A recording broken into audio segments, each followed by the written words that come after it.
Support this man, Black Media. He makes sure that our stories are told. Thank you for being the voice of Black America, Roland. Stay black. I love y'all. All momentum we have now, we have to keep this going. The video looks phenomenal. See, this difference between Black Star Network and Black-owned media and something like CNN. You can't be Black-owned media and be scared. It's time to be smart. Bring your eyeballs home. You dig?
Today is Monday, February 26, 2024, coming up on Roland Martin Unfiltered, streaming live on the Black Star Network. Descendants of formerly enslaved people at Saint Louis University, they want the university to pony up to the tune of billions of dollars as reparations for their ancestors building that university. We'll talk to folks involved in this case. Also, a nonprofit housing watchdog group has filed suit against several Massachusetts property companies and real estate brokers for discriminating against low-income housing tenants. Donald Trump actually stood in front of a group of black conservatives in South Carolina and said, "Black people love me because I have mugshots and I'm being indicted." Right. And Florida Congressman Byron Donalds actually defends Trump's racist comments.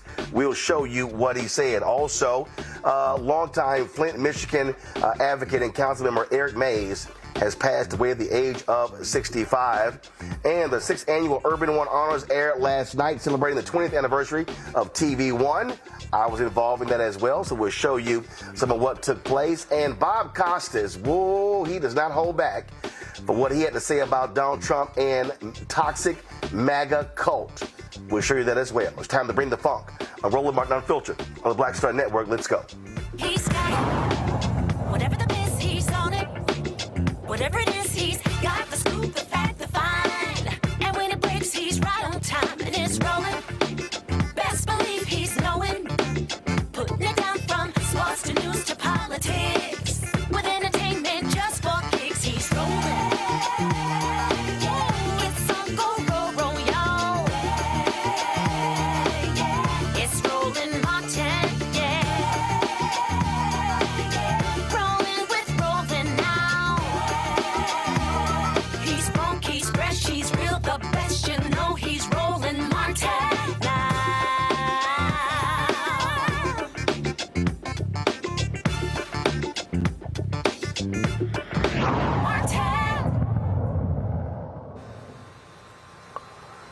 $74 billion. That is what 200 black descendants of folks who built St. Louis University in Missouri say they are owed for their ancestors' work. The descendants of the St. Louis University enslaved trace their lineage to 19th century slave Henrietta Mills and Charles Chauvin. They say the university owes them compensation for 42 years of unpaid labor. Joining me from L.A. is the lead attorney for the descendants of the enslaved of St. Louis University, Avrea Martin.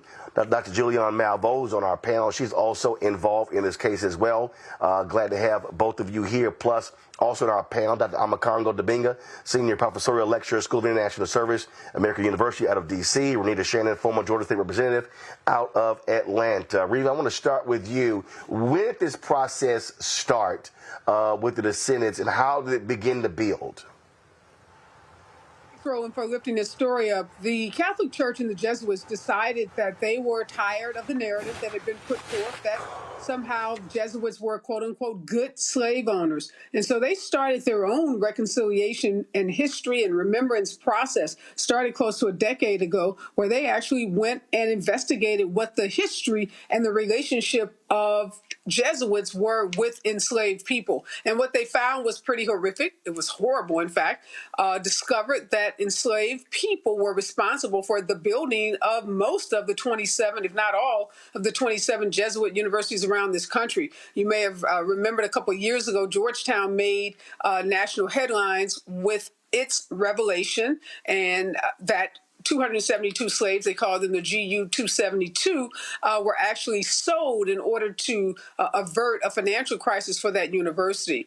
And so my clients in St. Louis, Missouri were notified around between 2016 and 2019 or so, that they were the direct descendants of African-American men and women who had been brought from Maryland into St. Louis to help build St. Louis University.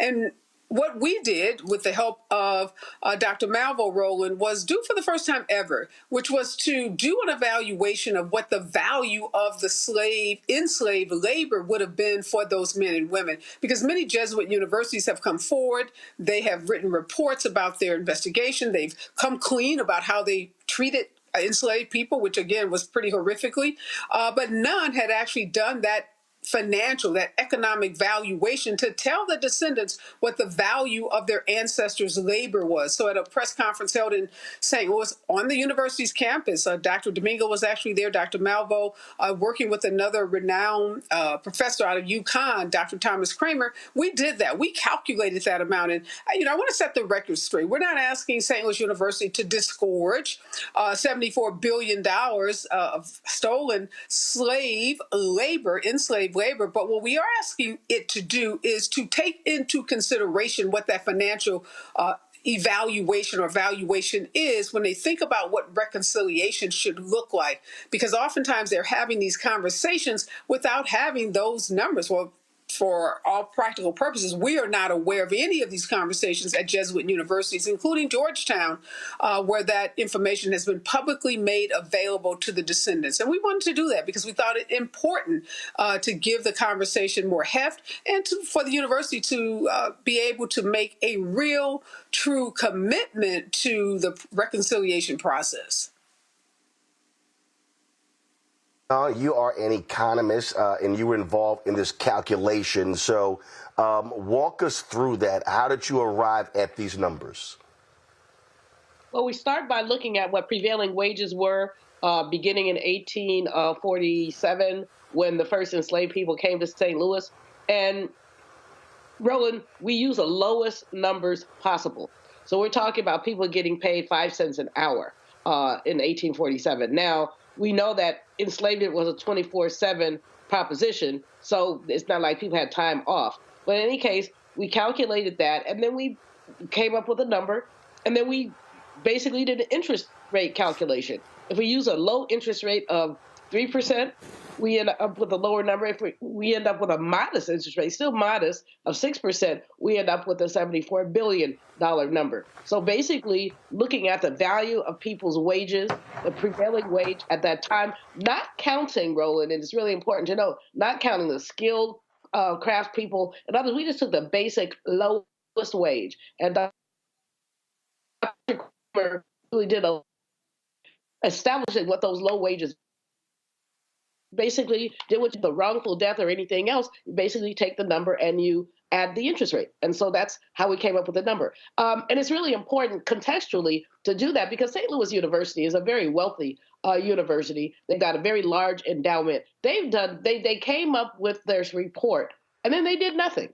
I mean, that's what makes it so egregious. They came up with a report. They acknowledged their involvement in enslavement. As Avrea said, some of the reading that we've done, horrific. One man writes about how he was forced to sleep in an outhouse with no heat and said, if I don't die from pneumonia, I'll die from something else. But these people were not treated well. And it's disappointing to me at some level. I'm a graduate of a Jesuit university, Boston College, and I don't know that BC had anything to do with enslavement, but all the Jesuits are hooked up. But the Jesuits always put themselves out there as the most intellectual, the most caring of the Catholics. And this does not seem either intellectual nor caring.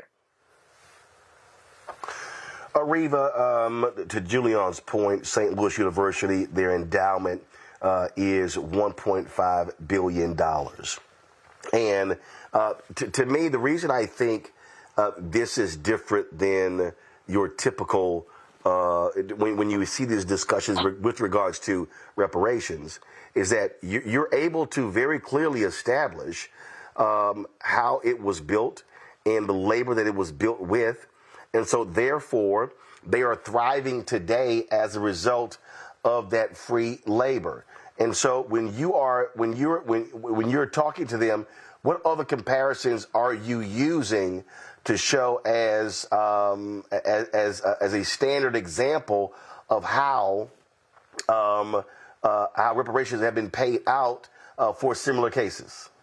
There are some examples, Roland, of some other universities and colleges that have gone through this reconciliation and healing process, and we were able to show them a theological university that actually has gone through this process and made restitution, cash payments, a part of its healing work. What we saw with respect to Georgetown entered into an agreement with some of the descendant families that they were able to identify for a scholarship, and then if you've been following this in the news, there were descendant families who said they weren't a part of that process, who feel like that scholarship, that was the money set aside for scholarships, didn't really honor the descendants, because many folks, quite frankly, don't want to go to Georgetown to college, and that there are descendants who have interests beyond just receiving a college scholarship. So one thing that's really interesting, and Dr. Domingo was there, we did the press conference, Roland, we revealed for the first time this valuation, and then we did a teach-in, because there are so many people, including African Americans in this country, that don't know this history, even folks right there in St. Louis, Missouri, that don't know the history of St. Louis University's involvement with slavery, and also who don't believe that African Americans are entitled to any kind of cash, reparations, or restitution. So we are not only communicating with and engaging with the university, we're also raising awareness about this issue. Omakongo, you were there. Speak to your presence there. Well, it was really powerful. And one of the things that I loved about it is that with the incredible work that Avrea is doing, so many people talk about reparations on a national level, but what we're seeing is we're starting to have victories in terms of awareness and actual consequences financially happen on local levels. And so to be there, it was the most powerful part for me was when Avrea was on stage with Dr. Malveaux and descendants of the enslaved individuals as well, who are front and center talking about the experience and the situation and their pain. So many of them who live in the area don't have access to the university. So many come from communities, that are underprivileged and marginalized. And so they were there on that campus. And it was a community event. It wasn't only, those of us who are scholars or lawyers. It was a community event. There were regular people from the community. There were people from the church. There were people from the news who were there. All who were there demanding justice for our people, for something that, as Dr. Malveaux said, people write little reports, but don't really do any of the follow-up. And also, as a graduate of Georgetown University myself, it was really important that I be there to witness it as well. And so to be there, be part of the teaching, and lastly, to see the young people who were there. The young people, I'm talking middle school kids, elementary school kids who were there for much of the event, to make sure that these stories are carried on to them, so these stories don't just die with us. This is a movement that is not going to stop. And I credit Avrea and D-SLU and everybody who was there for what they're doing, because we deserve to have our stories be told and recognized. And that was the best part of the event for me. I want to bring in Renita here, and I'm going to bounce this off of Avrea and Julianne as well. So this was just a couple of weeks ago, if you will, Renita, where the governor of New York State made this announcement that New York State Department of Financial Services Holocaust Claims Processing Office, they assist Holocaust victims and their heirs recover stolen assets, and they helped secure and return over $183 million in compensation to victims and their heirs for bank, insurance, and other material losses. They facilitated settlements involving over 250 culture objects since its inception in 1997. So the question I have for you, Renita, is that if this is done in New York State, could this also be a model, if you will, because this was not just Holocaust victims, it said their heirs. And so the role of the state helping individuals recover stolen assets or getting compensation. Your thoughts? this could be a model with the right political will. So what you mentioned was a great example of where the governor actually moved forward to try to help these victims get restitution. This should be done for Black folks in this country who are descendants of slaves. And so what we're seeing here is that time and money and government resources are being spent in trying to help these victims get restitution.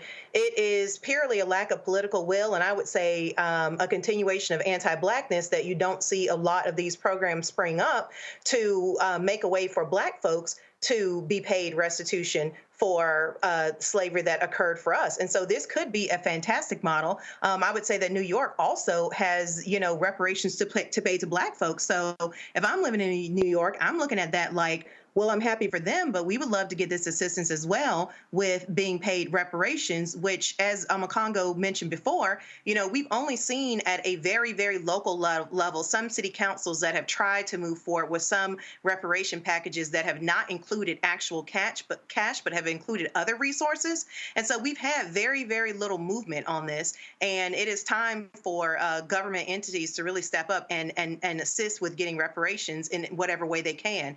And then last, I just want to applaud the three of you for doing this important work. What you have done here is so amazing. The fact that you saw the report and you asked them, what is the next step? Because far too often, folks are getting invested in the apology to save their reputation, but have no plans for a future step. So I would ask a question, if I may, Roland, just to know, has the university made any commitment that they will pay any sort of reparations now that you have done the calculations for them? Yeah, in response to that, it's a great question. This process has been going on with the descendant families, like I said, since about 2019. And they actually brought me on, hired me because they felt stuck. They felt like they had gotten to a place with the university where, they get a lot of what I'll call Minnesota nice responses. So the university has a lot of sugary sweet responses. They never say no to anything, but yet they haven't really moved the ball forward. They have this elaborate report, talks about centering the voices of descendants. And back in 2019, they actually did have descendants on their discovery committee that was composed to actually come up with some kind of reconciliation plan. There was a death of the leader of that committee. COVID happened. And to be honest with you, since 2021, COVID's over. They found new leadership for this committee, but the university hasn't done much. So my job as the lead attorney, civil rights attorney, is to push this process forward, to bring together those coalition partners in St. Louis, to bring together those national voices who say that this issue matters, and to try to force the university to live up to the promises, because they've made all the right statements. They've made, tremendous promises to the families, but they've not lived up to those promises. Roland, one of the most moving things. Here's what jumps out. Something else. Julianne, go ahead. One of the most moving things for me was to see some of the elders. There were gentlemen there, dapper as they wanted to be, who were, in their 80s and 90s, and recounted some of the hardships that they had experienced during their lifetime, partially as a function of their descendant status. One brother said, I said, what do we take away from this? He said, never give up. Never give up. And I think that was really powerful when you looked at these folks, elders, who basically understood the history and were committed to righting the wrongs. Reva, last question for you. Do you believe that the difference between this and what happened at Georgetown compared to broad general reparation claims is that you were able to trace specific descendants to a specific entity? And so what I mean by that is when you hear some people discuss reparations, it's reparations for all descendants. Right. As opposed to, in this case, y'all have narrowed this down by saying, no, we're not saying all. Here are the 200, here are the direct descendants of individuals who built this university. Is that what what makes this also a lot different? Absolutely, Roland. And I'm involved, as you know, you've had me on the show before talking about Palm Springs, California. And very similar to Palm Springs, California, there is an identifiable group of people. There is an identifiable perpetrator of the harm, and then there is the quantification of the actual harm. So they're very similar in that regard. Georgetown, I think, was one of the first institutions to go forward. And the Descendants, I don't know them personally, so I don't want to, make any judgments about the decision-making process they went through. But ultimately, some of the Descendants didn't feel like their voices were centered or that the resolution that was reached, i.e. these scholarships, really honored them. So I think there's a lot of learnings from Georgetown, but we've also moved this process forward. And there is, Roland, in the zeitgeist, I would say, this trepidation, this fear to talk about cash payments when it comes to Black folks, whether we're talking about reparations or these narrow restitution actions. And I think all of us that work in this area have got to get comfortable saying cash payments are completely acceptable, should be on the table. And with every other group, as you just read out from what's happening in New York, there isn't that same level of hesitancy when it comes to cash payments. So I do think there's some lessons to be learned from Georgetown. And I know my clients are interested in kind of a range of things that will constitute healing and reconciliation. And cash payment is one of those. And we're not afraid to say that out loud. And we should not, as a people, Black folks, be concerned that somehow that makes us look like we just want a money grab or something. And that's a narrative that's been, again, disseminated and repeated over and over again in mainstream media and even amongst some of us. So I hope, if nothing else, that this whole process helps folks feel comfortable saying we are worthy, just like every other group, to receive a range of things for our healing. And one of them is cash payments. Right, and I think what makes this different, just like we talk about Tulsa, is that you have direct descendants of individuals who are heirs, and you're able to also make. So when someone says, "Well, this is not fair," you can go, "I'm sorry. Here are other examples of other groups that have been assisted because they were direct descendants and heirs," and so that's why that's important. Avrea Martin, we appreciate it. Thanks a lot. Thanks, Roland.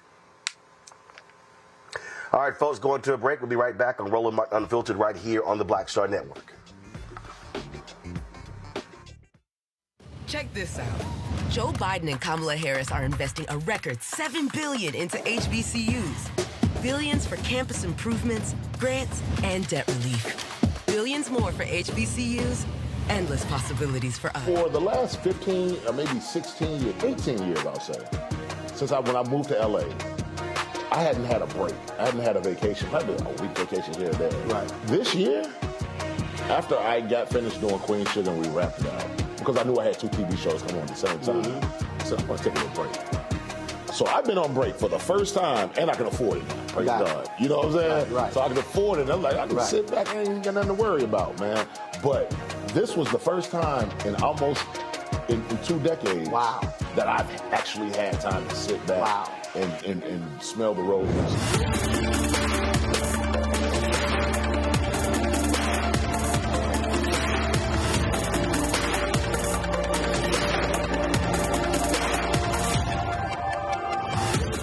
Next on The Frequency with me, Dee Barnes, the amazing Drew Dixon. She gives us the details behind the HBO documentary that shed light on the alleged sexual assaults by Russell Simmons.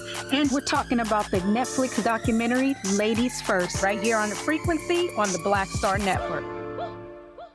This is Reggie Rock Byford. You're watching Roland Martin, unfiltered, uncut, unplugged, and undamn believable. You hear me?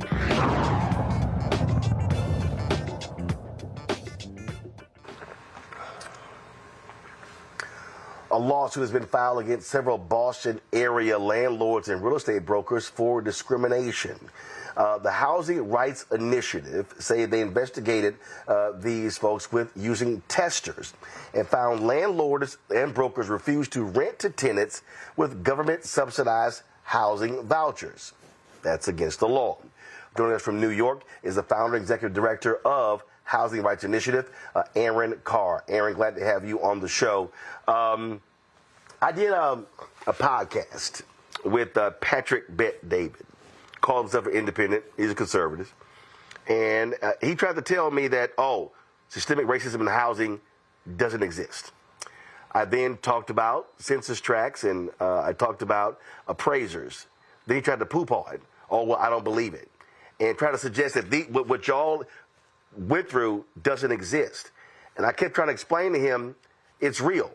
there have been, I remember years ago watching 2020, I think, and I think it was out of Boston, where they took same individuals, same resume, but one black, one white, and the black folks were turned away, even though all the data was the same.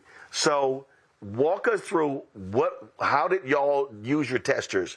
What did you show, and how did you actually get this done? Sure.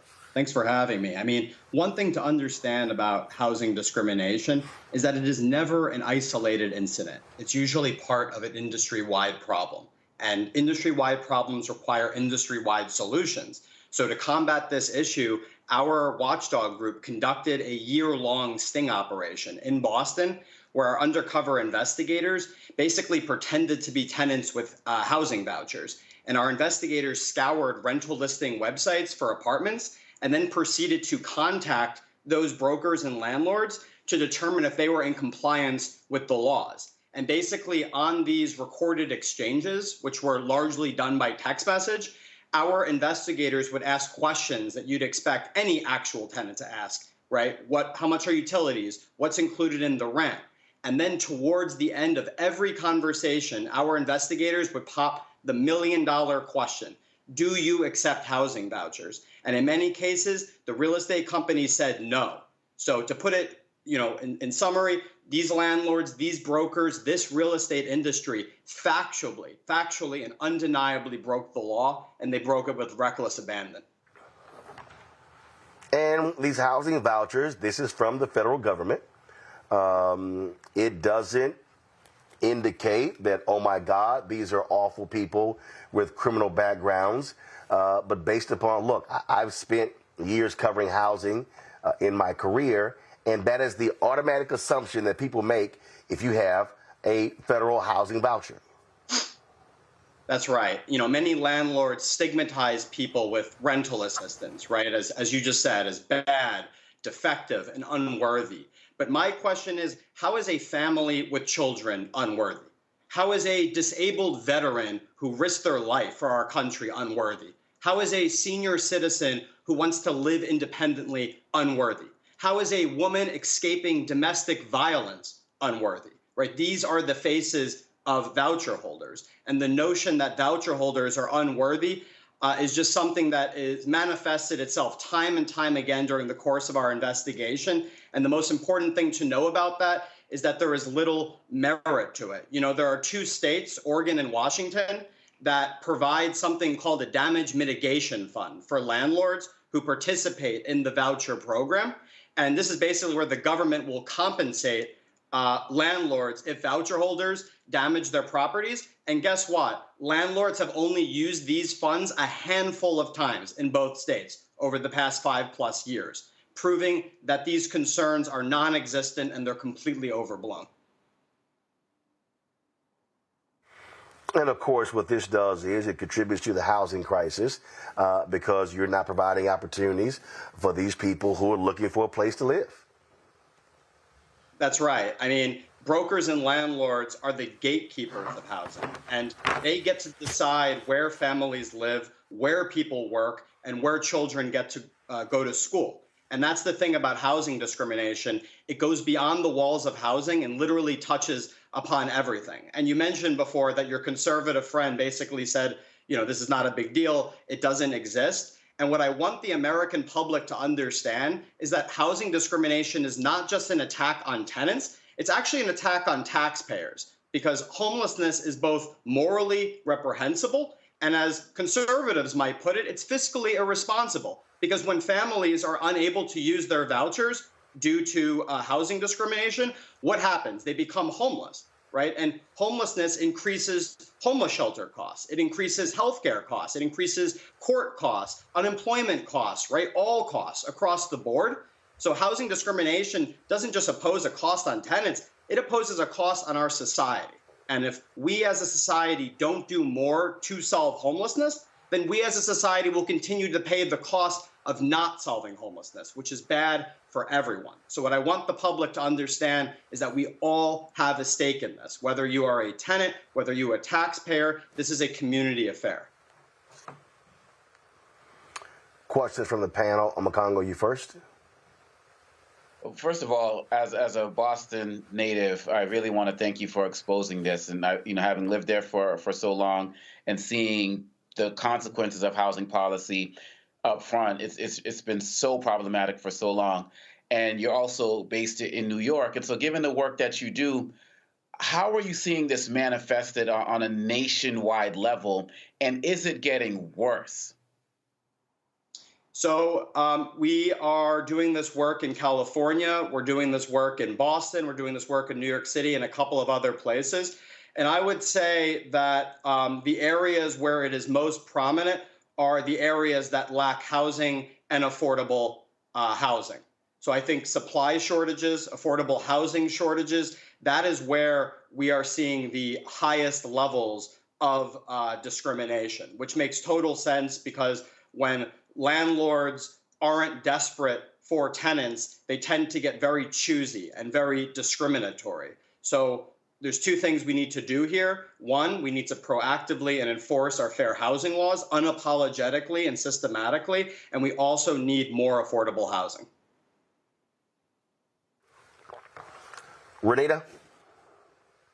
Well, thanks for the work that you're doing. I firmly believe that this is a nationwide problem. Here in the Atlanta metro area, we see similar results in that people wait years to get a housing voucher. And then when they do, it really doesn't make a difference because there's really not a lot of housing available for them to rent. There's not a lot to rent in general, but on top of it, there's so much discrimination from landlords who feel like the renters are going to damage their property, when in reality, it doesn't really make sense what they're saying because choosing to rent to someone who has a Section 8 voucher, the government is agreeing to pay either part or all of their rent. So you're actually a little more guaranteed that you're going to get paid as a landlord versus someone who does not have a voucher.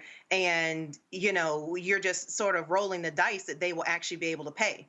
My question for you is, the program that you mentioned where some states have moved forward with creating a fund in case any property is damaged to sort of entice landlords to not move forward with stereotypes, how widespread is that program? Or how many states have something like that in existence? Yeah, I'm only familiar with the one in Washington State and Oregon. I'm not sure if there are any others. But I think I view it as almost like a study because the fact that they put these programs in place and landlords hardly, have used them really speaks to how wrongly stigmatized voucher holders are. And I think, that's just a very important revelation that I think we need to climb to the top of the tallest building and scream, right, at all these landlords and brokers. But, in states like Massachusetts, New York, and a number of others, it's unequivocally illegal to discriminate against tenants with housing vouchers. So if a landlord or a broker doesn't want to follow the law in states that have made that illegal, they're more than welcome to pack up their belongings and move to states which don't have those laws and where they can make considerably less money. Julianne? I want to put, first of all, thank you for your work. It's really important. People do, as Renita said, wait a long time to get. They sit on a list, they finally get a voucher, then when they get a voucher, they can't necessarily find housing. Part of the challenge has been what's happening in the national housing market, where lots of private homes are being bought up by conglomerates that are using them for income generation. So these are private homes that could have been rental property, but now they're owned by some conglomeration. And we see a lot of that. We see that also with apartment buildings. We see the private sector, people taking what could have been an apartment building and turning it into an Airbnb. So there's a lot of scarcity in the housing market, especially in the cities that you mentioned, in the New Yorks and the Bostons and these other places. So let's move away a bit from the work you're doing to talk about the housing market in general. What has to happen to make more housing affordable and accessible to people who have a voucher but can't use it? How can we make more affordable housing available to more people who clearly, if they waited on a list for years, need and deserve that subsidized housing?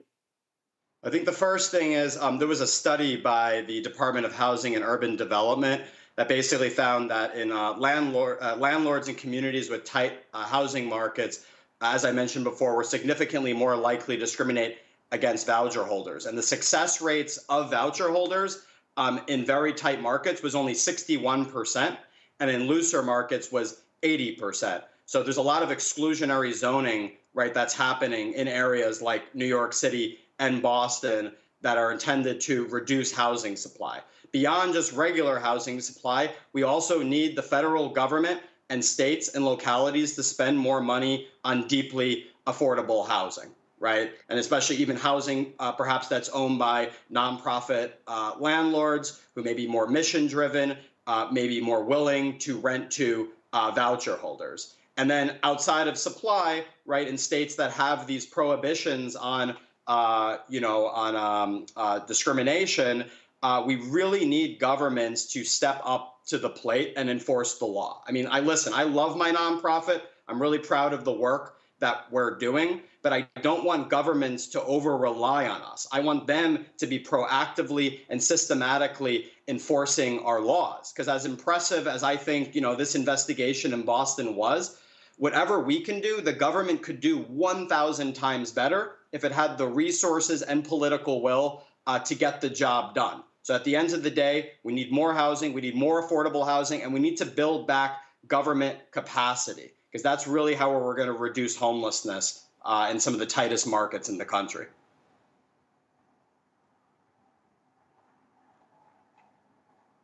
All right, Aaron, well, we certainly appreciate it. Good luck with the lawsuit. Thanks a lot. Thank you. All right, folks, going to a break. We come back. We're going to talk about the racist comments Donald Trump made on Friday targeting African Americans. Oh, yeah, he lost his damn mind. And sportscaster Bob Costas rips Trump. I saw no lies told about MAGA. So we'll have that next, folks. Be sure to support us in what we do. Join the Bring the Funk fan club. Your dollars make it possible for us to be able to broadcast not only this show every day, but all the shows on the Black Star Network. We do the work that nobody else is doing. Send your check and money order, P.O. Box 57196, Washington, D.C. 20037-0196. Cash App, $RM Unfiltered. PayPal, R Martin Unfiltered. Venmo is RM Unfiltered. Zelle, Roland at RolandSMartin.com. Roland at RolandMartinUnfiltered.com. We'll be right back.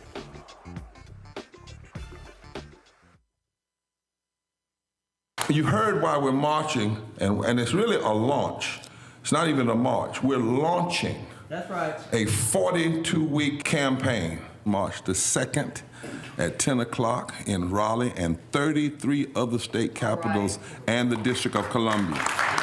This is a historic move to mobilize the most powerful untapped block of voters in this country. That's right. Poor and low wealth voters, who make up 87 million votes. And it's never been tried before. Never been tried before in history. At the same time, same message, same focus. And when that power turns loose, they will not be able to figure out the political calculus. I don't know about you, but I'm ready to shake things up. I'm ready to get up out of the valley. I'm ready for God to put his spirit on us. I'm ready to be used to change this nation. And what we're saying is, can't we come together? Can't we come together around an agenda? You ain't got to like everything about Reverend Barber. You don't have to like everything about Sangria. You don't have to like everything about Long Choir. But can we come together and say, it's time to end poverty as the fourth leading cause of death? It's time to have $15 and a living wage indexed with inflation. So every time inflation goes up, the minimum wage goes up. It's time to have health care for all. It's time to fully fund public education. Can't we come together? It's time to protect women's right to women's health. It's time to have affordable housing for everybody. It's time to stop the proliferation of guns. Ain't no way folk ought to be able to have more guns than they have food, more guns than they have meat on their table. That makes no sense. Isn't it time for division to be ended and love to take over? Can't we organize around that? Look at your neighbor and say, neighbor, I don't need to like everything about you, but can't we organize for power? Can't we stand for justice? Can't we love everybody for just a little while? Can't we come up out of the valley? Can these bones live?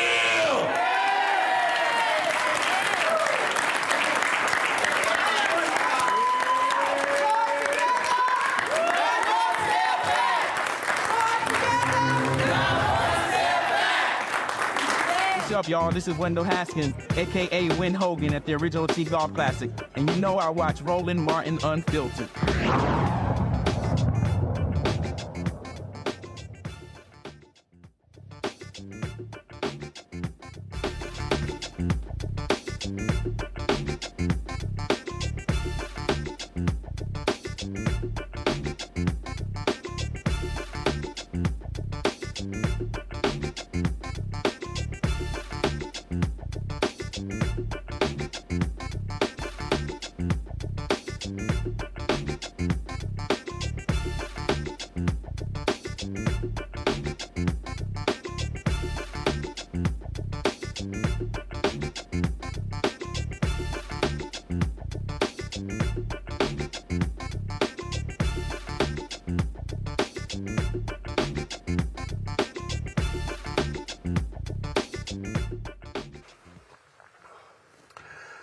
Oh, Lord. Now, we used to dealing with this old stupid fool, Donald Trump, but more stupidity from this man.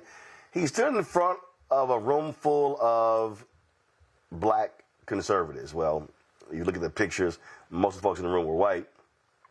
And compared his legal issues to the injustices that African Americans face in the legal system. Yeah, he actually said that. Go ahead and press play. These lights are so bright in my eyes that I can't see too many people out there. But I can only see the black ones. I can't see any white ones, you see? That's how far I've come. That's how far I've come. That's a long way, isn't it? These lights. We've come a long way together. And then I got indicted a second time, and a third time, and a fourth time.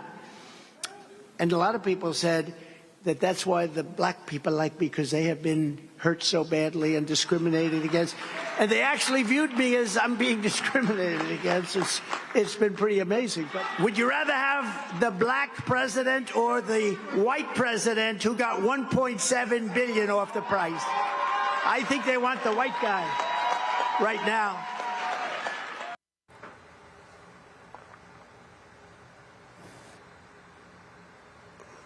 Okay. Well, Florida Congressman Byron Donalds actually went on national television and defended those racist comments. Sounds like Donald Trump was implying that he can win black voters because they get indicted all the time, too. Is that what he was saying? Well, I think it's in part of that. It's part of it, Kristen. Look, it was a great night Friday night in Columbia, South Carolina. The president was really just enjoying himself. It was a great celebration for black conservatives across our country. But let's be very clear. Our economy is a mess. Our border is completely unsecured. These things are causes of major concerns for black voters, like it is for every voter in our country. But then when you layer on the fact that, yes, this is political persecution from the Department of Justice and from radical DAs throughout our country, this is something similar that black people had to deal with the justice system themselves. And so their look of it is real simple. Well, dang, if the government's going after him with foolishness, he can't be that bad, especially considering the fact that Joe Biden is terrible at his job. Well, Congressman, let's just be clear. All 4 indictments against former President Trump were brought by grand juries. There is no evidence that the indictments are political in nature. But let me stick to the question here. Let me get you to respond to Biden campaign co-chair and former Congressman Cedric Richmond, who said this about his comments. Donald Trump claiming that black Americans will support him because of his criminal charges is insulting. It's moronic, and it's just plain racist. How do you respond to that charge, that it's just plain racist? What I would say is that Cedric is trying to play politics and use racial politics even now as we get into the general election. That's one. Number two, like I said at the top, the number one reason why minority voters in our country want to support Donald Trump is because he did the job of president. He did a great job as president. Our country was secure. The economy was great. These are all things that Donald Trump talked about Friday night. He also did talk about the indictments. What Americans don't want to see, especially black Americans and anybody else, they don't want to see a political politicized Justice Department. They don't want to see a two-tier system of justice. They want justice to be followed. They want Lady Justice to be blind. That's what the American people want. That's what black voters want. That's what everybody wants.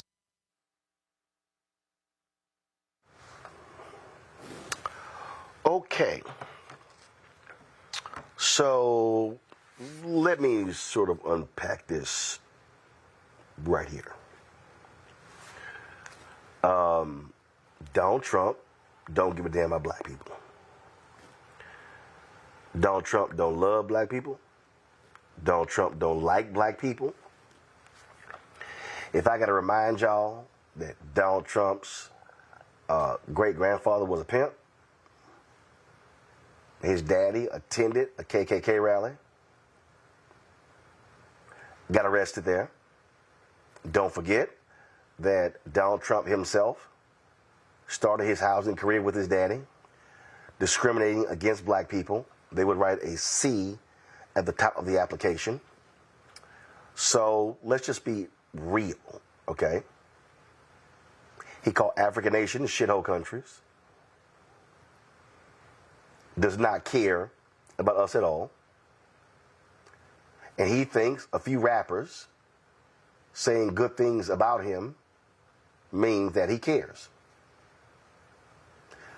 Also recall 2016, he thanked black people for not voting. So what you have to understand, what is at play here, is that this is voter suppression. What Donald Trump wants to do is to make sure that black folks don't turn out. They're touting these numbers. They're touting how well he's done. They're touting who he could get 18, 20%. One of them black conservative fools stood up there at their rally and actually said that, oh, Donald Trump is going to get 50% of all black males. And you got these people posting videos and they're saying, oh, how things were wonderful. You hear all that also from Byron Donald. And they're talking about, oh, man, how we were all getting paid. But if you're out there suggesting that black folks were getting paid well under Donald Trump, let me remind you that those checks were passed by a Democratic House. Yep. That's how that happened. You cannot remotely compare the increase in black-owned businesses under Trump to Biden. Can't do it. The economy today is better than it was under Trump. Now, also remember, Donald Trump was handed a great economy by President Barack Obama. He handed President Biden an awful economy. If you're black out there, don't forget all the black people who died because of COVID, because this fool was talking about injecting bleach into our systems. Let's not forget any of that stuff. So we need to understand what is really at play here. And I said to you, we're going to dedicate an entire show to Project 2025. And we need to understand what's at play there. The wholesale targeting of African Americans. Now, you got people out here who just throw up silly stuff. Some fool named Hurd said the whole economy is trash. That's a lie. It's a lie. Today, the Biden-Harris administration announced they're opposing the merger of Albertsons and Kroger because they believe that is going to contribute to more price increases of food. They've been fighting these type of mergers. There's no doubt the economy today is better than it was when Trump was president. But I got to remind people, we still are 3 years and still trying to recover from COVID. A 100-year pandemic. So it's not like all of a sudden things are going to be great immediately. You literally have to rebuild this economy. And we've seen that. Oh, I got somebody sitting here going, oh, who is this idiot? Oh, the economy is terrible. Inflation is real. Stop gaslighting. We know inflation is real because you still got corporations jacking up prices. You've got corporations that are shrinking packages and goods, but increasing the price. No president controls that. And so what we need to understand is if we're evaluating Trump and the Republican Party, you have to be asking yourself, what actually is their agenda for black people? And what are they going to roll out? That trash platinum plan, which we know is a fraud. But the thing here, Renita, is that there are people being played who don't realize they're being played. And what they better understand is if that fool and his minions get back in. And let me remind everybody, all y'all people who are talking about Trump 2024, Stephen Miller, Trump's top aide, blocked the money to the black farmers. Y'all need to understand what these people have done to stop black advancement. Sarah Tim Scott out there lying about Trump and HBCU funding. I sent him a text on Friday. He still hasn't responded because he know he's lying. And so folk bet not get played because a year from now they're going to look up and go, why didn't someone tell us? Rita, we did. Well, when you say that Donald Trump doesn't like black people, I would take it a step further. He, in my opinion, literally does not care if black people cease to exist in this country.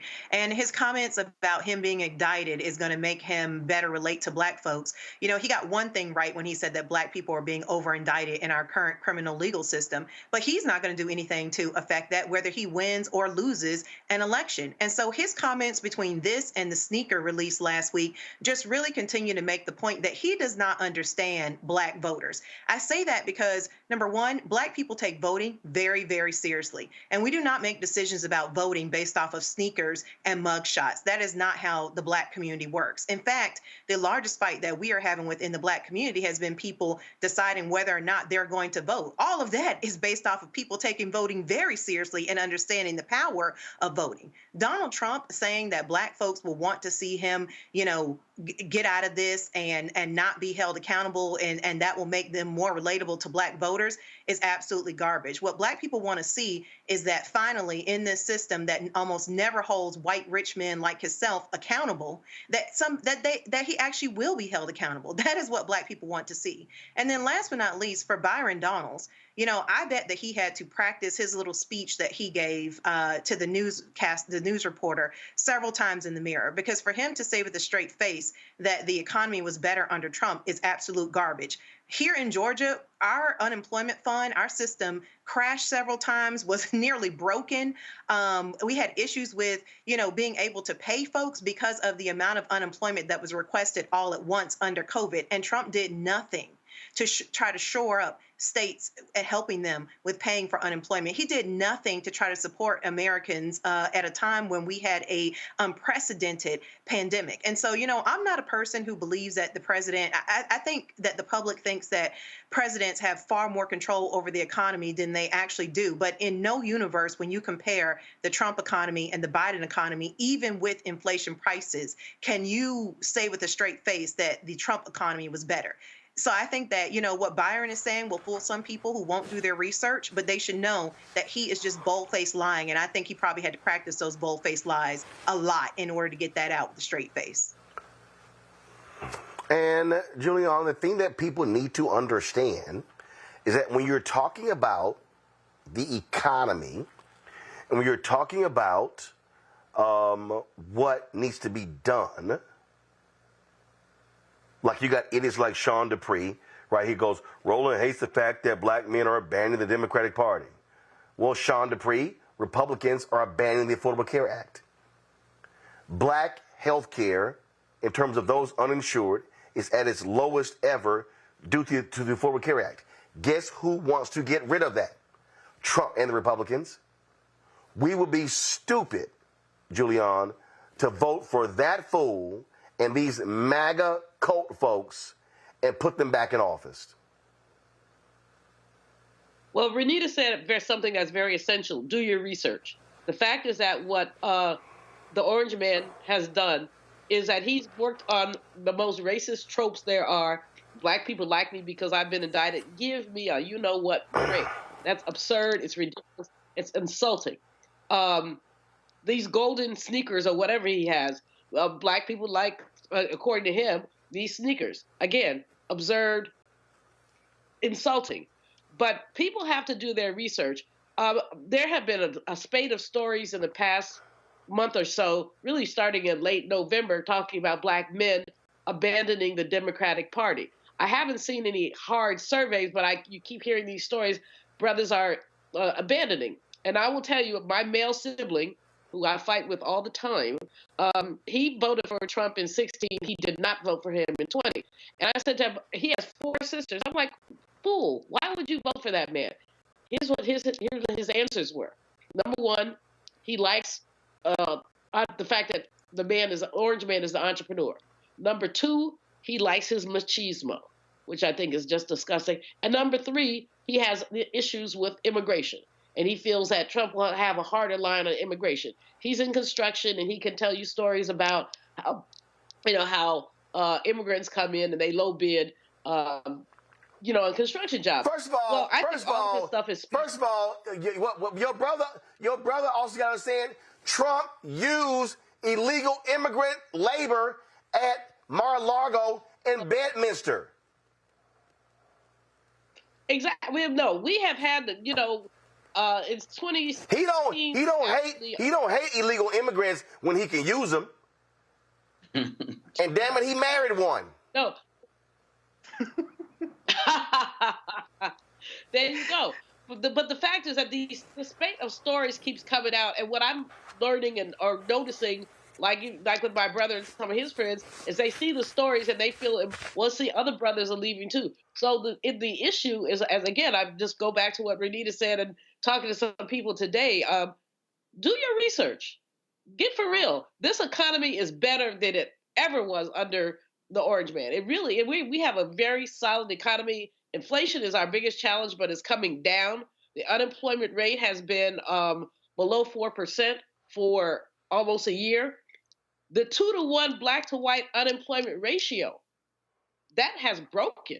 So right now, the black unemployment rate is like the white unemployment rate is, overall employment is 5.7, 3.7, ours is 5.7. So that's the 2-to-1 has broken. So that was almost, you could count on it. So we have a better economy than we've ever had. And then as everyone has said, the HBCUs have benefited. So many have benefited, and I think, as somebody said earlier, people have a mistaken impression of what a president can do. President Biden tried to do student debt forgiveness, and the courts would not allow him to do it in an overarching way, so now he's done it in a piecemeal way. The Biden-Harris administration is committed, frankly, to black success. Now, are they perfect? Oh, hell no. Could they do more? Yes, but they also have to deal with political realities. So I find it totally frustrating, number one, that like that person that Christian Walker was talking to on Meet the Press, I mean, it's not only did he drink the Kool-Aid, but he spiked it. But we basically are looking at people who will do anything. Tim Scott somebody needs to have a paperback party with him. Just take him outside and I don't understand how he continues to tell the lies that he tells. But we know he's basically baldly so ambitious that he will get engaged baselessly. Let me stop. Simply, folks, do your research. If you do your research, you will understand that the Biden-Harris administration have done a good job. Could they do a better job? Yes. Could they, given certain political realities? We're about to shut down again, Roland. That little Mike Johnson from Louisiana refuses to put legislation in front of people. We're about to go back into a government shutdown unless somebody pulls a rabbit out of the hat. That's not Biden-Harris. That's Republicans. Before I go to you, Congo, Bob Costas was on CNN over the weekend, and boy, did he nail it. From you come at this from a position of not wanting to see Trump get elected. You should state that at the outset. True? Yes, absolutely. He is by far the most disgraceful figure in modern presidential history. He's only become more disgraceful since 2016 and since 2020. He is a bubbling cauldron of loathsome traits, and it's only those who are actually suffering from Trump derangement syndrome, which is the way they and Fox News and all the rest of MAGA media try to brush aside all the legitimate criticisms of Trump. You have to be in the throes of some sort of toxic delusion in a toxic cult to believe that Donald Trump has ever been, in any sense, emotionally, psychologically, intellectually, or ethically fit to be president of the United States. But his supporters are locked in on that. There is no cult of Joe Biden. Yeah. Well, Congo, he summed it up. Pretty much. I mean, hashtag ether, right? I love it. I mean, look, when it comes down to it, we've been talking a lot about the Trump versus Biden economy. It's also, I just want to add one thing to that Biden's economy was better under Trump's before COVID. A lot of Republicans like to add, well, COVID happened. No, before COVID happened, Biden still has a better economy than Trump comparatively, even given what he inherited from Trump versus what Trump inherited from Obama. When it comes to that speech in South Carolina, one of the things we have to be mindful of is that those comments that he's making about the indictments and all of these other things, there's just two things I want to say. If we are so anti-courts and all of this other type of stuff, why are there 4 black people who are involved in trying to put Trump away? Fonnie Willis, Alvin Bragg, Letitia James, and obviously Judge Chutkan is the judge, obviously, so she's not going at him, but she's in charge of that trial as well. And a lot of us seem to be really big fans of them right now. And lastly, when he makes those comments, he's not talking to black people. He is talking to his MAGA base, and he's giving them further permission structure to act on all of their base stereotypes about black people. It's the same thing he did with Mexicans being rapists, the same thing he's giving about ban on Muslims. Every time he says these things, hate crimes and other types of actions spike against that group. So if this man saying it and in front of some black people like that, it gives them a deeper permission structure to be able to go on Fox News or go into their job the next day and say the most despicable things as well. And so we have to be mindful of, even though Trump was around black people in that space, his audience is not us. And that's another big part of the problem that we have to be mindful of as he continues to grab these microphones and spit this ignorance. And I'm so glad that he's been challenged at many different levels in terms of media responses. And lastly, when people are talking about this thing with the black male vote, I'm sick of people bringing up these celebrities and other names as opposed to people like you, Roland Martin, and other people who can speak knowledgeably to the black male experience with voting. They got to stop infantilizing us as if every election is the first time black men are deciding to vote. We know what we're doing, and that's why the numbers for Trump and Republicans in general have been so low, and I'm expecting the same thing this time around.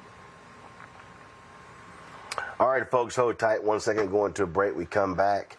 The Party of Family Values in Missouri, they literally have made it clear, if you are a pregnant woman, you can't get a divorce, even if you're getting beaten by your husband.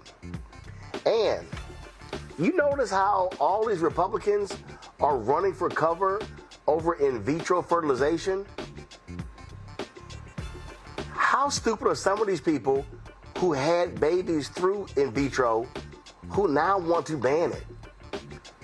I told y'all these people ain't pro-life from the womb to the tomb. They are deranged. You're watching Roland Martin Unfiltered on the Black Star Network. Check this out.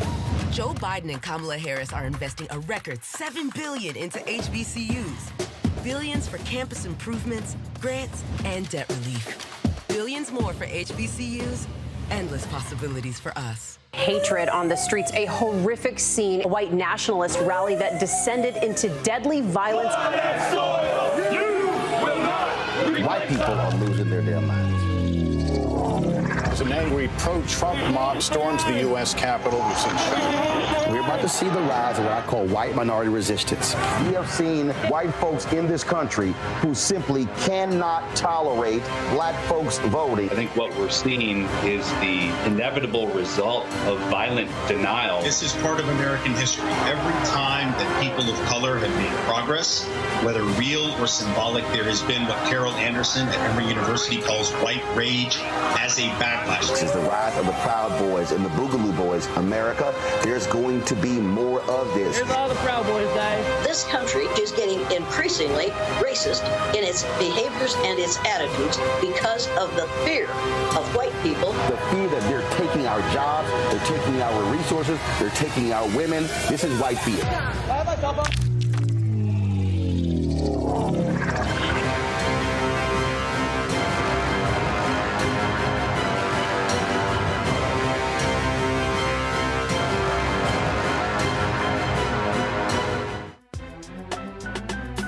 I'm Faraji Muhammad, live from LA. And this is The Culture. The Culture is a two-way conversation. You and me. We talk about the stories, politics, the good, the bad, and the downright ugly. So join our community every day at 3 p.m. Eastern and let your voice be heard. Hey, we're all in this together. So let's talk about it and see what kind of trouble we can get into. It's The Culture. Weekdays at 3, only on the Black Star Network. What's good, y'all? This is Doug E. Fresh, and you're watching my brother Roland Martin Unfiltered as we go a little something like this. Hit it. It's real.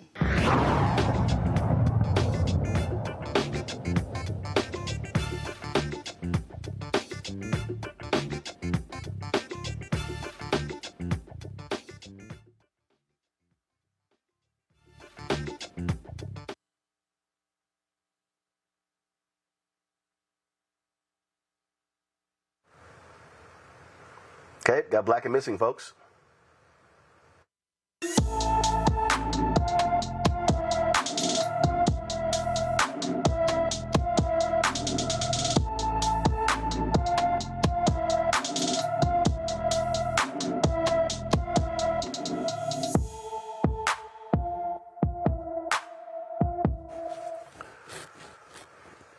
All right, Siobhan OG has been missing from her Denver, Colorado home since February 19th.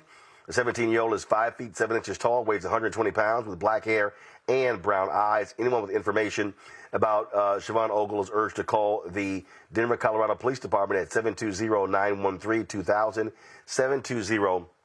720-913-2000. Folks, this is a crazy story out of Missouri. Okay, Missouri is one of 4 states, y'all, 4 states that does not allow pregnant women to get divorced. I'm going to let that sit in. I'm going to let it sit in.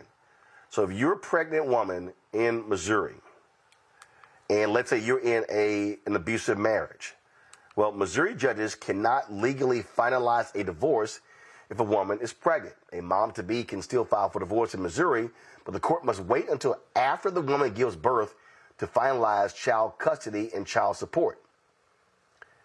Folks, there are no exceptions, not even if domestic violence is an issue. The other states, Texas, Arizona, and Arkansas. That is absolutely crazy, Julianne. It's beyond crazy. But again, you have these people who want to control women's bodies. That's what they want to do. And they want to, we're going back to The Handmaid's Tale and something like that. If you want, why do you want to get divorced while you're pregnant? Because a dude was a fool. He put his hands on you. He did something to you. And basically, it's restricting women's right to choose, not only choose in terms of bring a pregnancy to term, but choose in terms of who their partner is. How does the government get involved in this? It's really, Roland, it's beyond absurd. And then to throw child support in as an issue, you're going to pay child support, whether you're divorced, you're going to pay child support. So I do not understand why so many male, and let's underline, these are male legislators who are attempting to assert control over women's bodies. And I do not, I'm puzzled by it. As you say, Missouri is not the only state, but this is something we see encroaching between the end of Roe. We literally see women having less control rather, and fewer choices about how they live their lives. It's absurd. And I hope that some of the women in the Missouri state legislature will do what they need to do to reverse this ruling. That's really what has to happen. And that's the blessing of having more and more women of both parties in legislatures, is that they're able to look at some of these issues and say, what fool thought this up? That's all you can say, is what fool thought this up? Look, here's a perfect example, Omokongo. So the Alabama Supreme Court made its ruling regarding in vitro fertilization. And so Republicans are scurrying, trying to claim that they are in favor of it.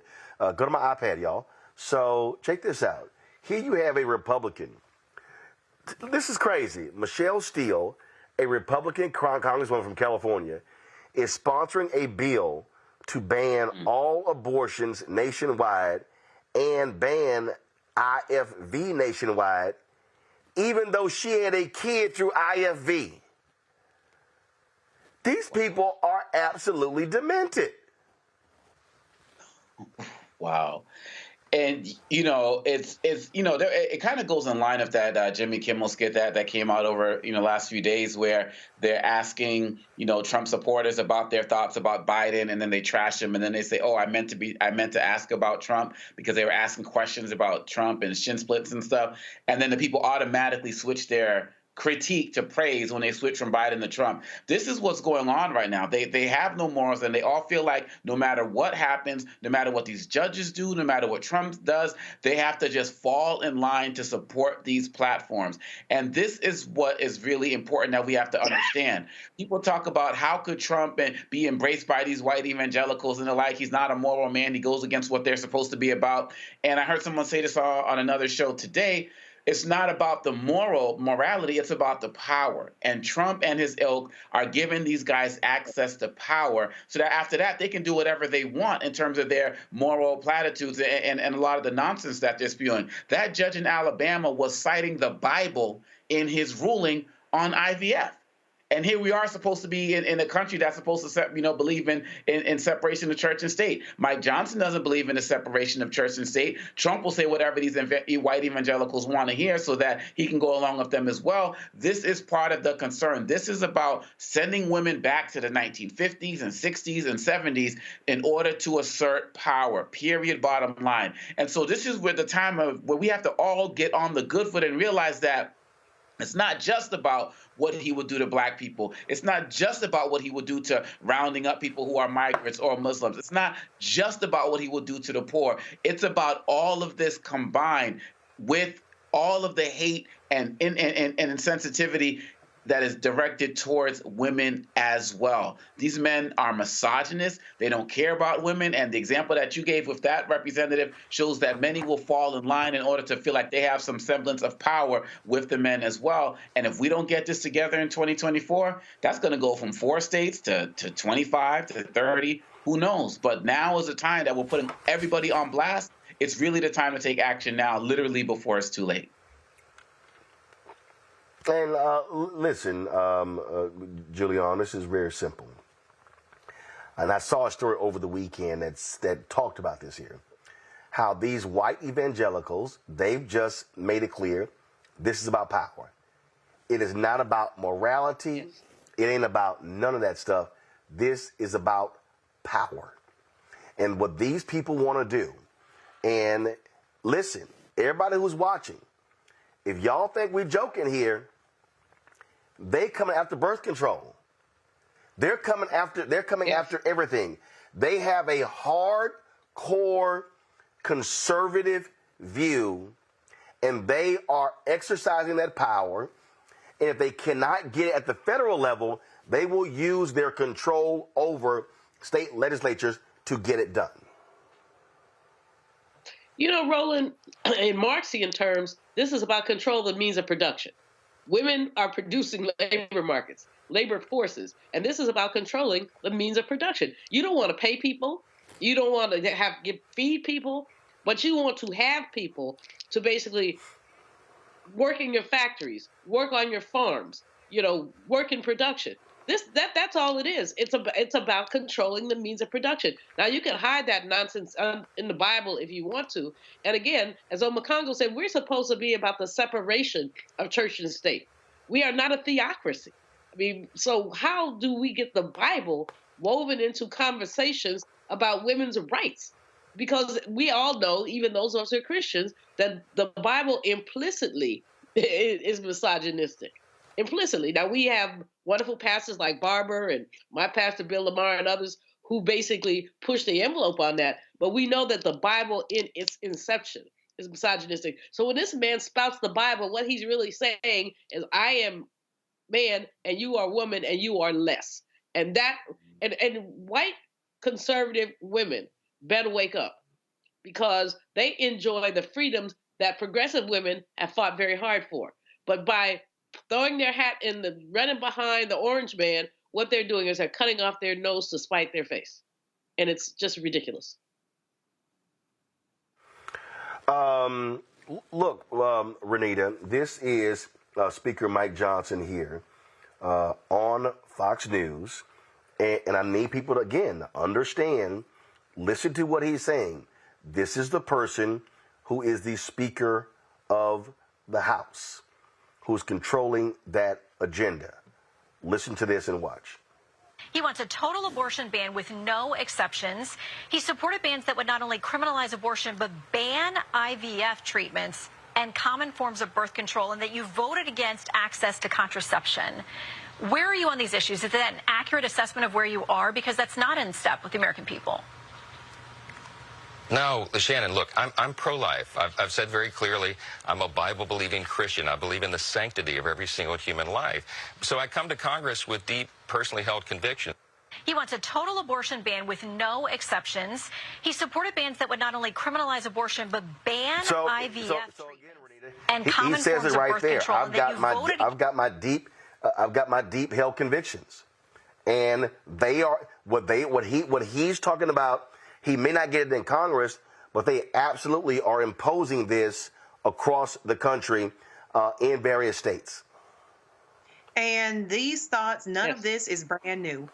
There is an entire movement of Black women who have been telling the rest of the world that this is what it would come to. It is called the reproductive justice movement. I'm a part of the reproductive justice movement, and advocates like myself have been saying for decades to white women in particular, but specifically to the rest of the world, that there would come a time that these people would outlaw abortion. We have been telling them, and they thought, oh no, that's so overblown, that won't ever happen. And we said, yes, it will. We told them that they will come for contraception. We told them that they will come for IVF. And we also told them around the Dobbs decision, we have said, as these abortion bans have passed from state to state, we have said this affects things like IVF, because when you are deciding that life begins at the point of an egg being fertilized, well, what does that mean when people have IVF, when they're going through a process of IVF and they have fertilized eggs being frozen, waiting to be used at some later point? That means that you essentially cannot destroy any of those eggs that have been fertilized. And, at the end of the day, these clinics are businesses, and so they are not going to just continue to store things things without any type of financial assistance. And so at the end of the day, this all goes back to what Black folks have been saying for so long to folks others, particularly white women who are not listening. And I say white women because since JFK, the Republicans have enjoyed a majority of white women's votes in this country for every single presidential election. And so this is the time for them to wake up. I think that things are going to get very interesting now, because when you see now that no longer are conservatives being scared to just say that they want to come after contraception, they're not scared to say that they want to completely outlaw abortion and outlaw IVF. This is now the time where people cannot just say, oh, we don't believe it, because it is actually happening. And the reason why Black people were telling them that this would happen is because we know from our own history what result you get when people are moving forward and advancing laws and running government in a way that is based on a theology that is embedded in white supremacy, because we know that slavery was justified by religion. Jim Crow was justified by religion. Every single thing bad that has happened to us in this country as Black folks was justified by religion. So we know what this looks like, and we understand how extreme these people are.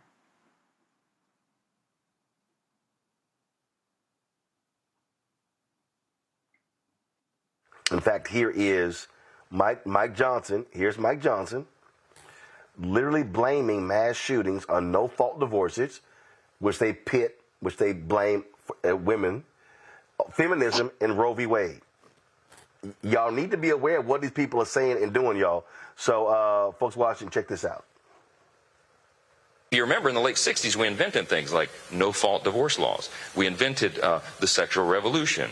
We invented radical feminism. We invented legalized abortion in 1973, where the state, the government, sanctions the killing of the unborn. I mean, we know that we're living in a completely amoral society. And so people say, how can a young person go into their schoolhouse and open fire on their classmates? Because we've taught a whole generation, a couple of generations now of Americans, that there is no right and wrong. You remember in the late 60s, we invented things like no-fault divorce. Well, that's how they roll it. And people need to understand that's what we're dealing with. And these are the people who are in power. And they're not going to stop. And they're going from Georgia to Florida to North Carolina to South Carolina, Tennessee, Arkansas, Texas, all across the South. That's what they're doing. So folk better wake up. Y'all can dance with that devil, but I ain't dancing with that devil or any devil. Just ain't gonna happen. All right, gotta go to a break. We'll be right back on Roland Martin Unfiltered on the Black Star Network. Yo, be sure to support us what we do. If you have not joined our Bring the Funk fan club, your resources are critically important for us to do what we do. So we're asking for 20,000 of our fans on an annual basis to contribute $50 each. At $4.19 a month, 13 cents a day. You can see your check and money order to P.O. Box 57196, Washington, D.C. 20037-0196. Cash App, $RM Unfiltered. PayPal, R Martin Unfiltered. Venmo is RM Unfiltered. Zelle, Roland at RolandSMartin.com. Roland at RolandMartinUnfiltered.com. And be sure to download the Black Star Network app. Apple phone, Android phone, Apple TV, Android TV, Roku, Amazon Fire TV, Xbox One, Samsung Smart TV. We'll be right back. You heard why we're marching, and it's really a launch. It's not even a march. We're launching. That's right. A 42-week campaign. March the 2nd at 10 o'clock in Raleigh and 33 other state capitals and the District of Columbia. This is a historic move to mobilize the most powerful untapped block of voters in this country. That's right. Poor and low wealth voters who make up 87 million votes. And it's never been tried before. Never been tried before in history. At the same time, the same message, same focus.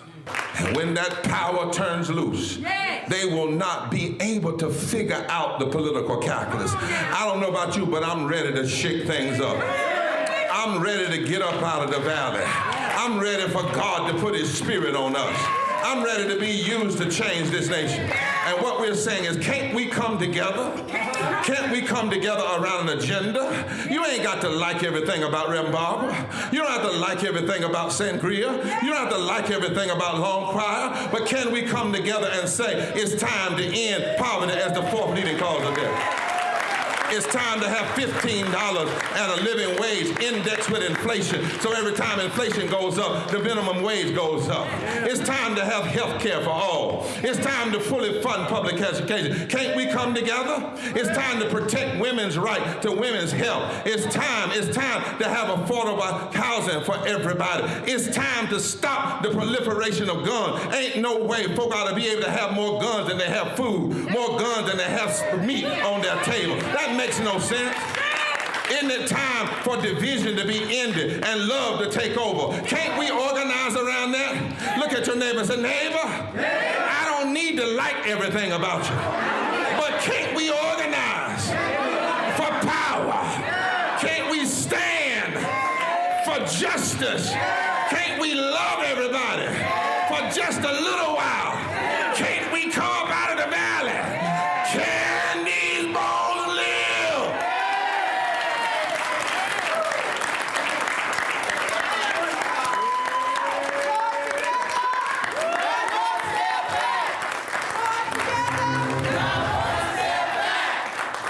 Hi, everybody. I'm Kim Coles. Hey, I'm Donnie Simpson. Yo, it's your man Deion Cole from Blackish, and you watch Roland Martin, Unfiltered.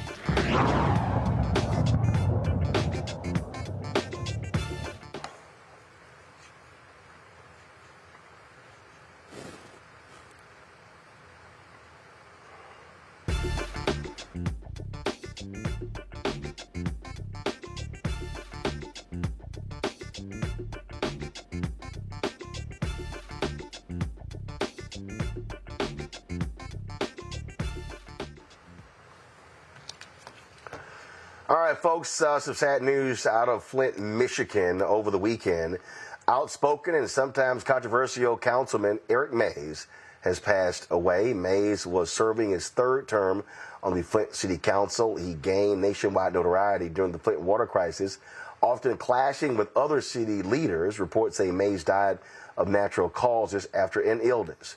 Eric Mays is now answers to the age of 65. Here's, folks, some of the videos there. He would often go to other council members. Watch this.